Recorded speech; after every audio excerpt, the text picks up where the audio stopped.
Welcome to the Slop Temple. We pray this video helps. You'll start by powering and connecting the console so you can move fast. Plug the HDMI to one cable into the Series X and your TV, then select that TV input. Next, plug the power cable and press the console's Xbox button to wake it. Pair your controller by holding the sync buttons on both devices. Once done, sign into your Microsoft account or create one. Signing in lets you access the store, cloud saves, and profiles immediately.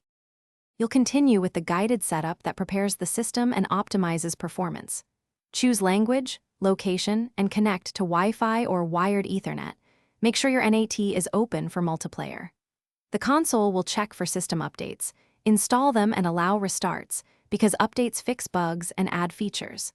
Configure display options like HDR and refresh rate to match your TV, set storage preferences for external drives, and adjust privacy. Finish by getting games and confirming peripherals are tuned.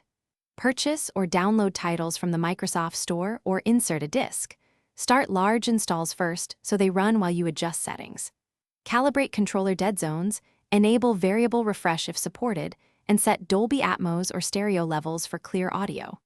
If something goes wrong, restart the console, reseat HDMI and power cables, and clear temporary cache via a soft power cycle. That resolves most network or install issues and gets you back to playing quickly.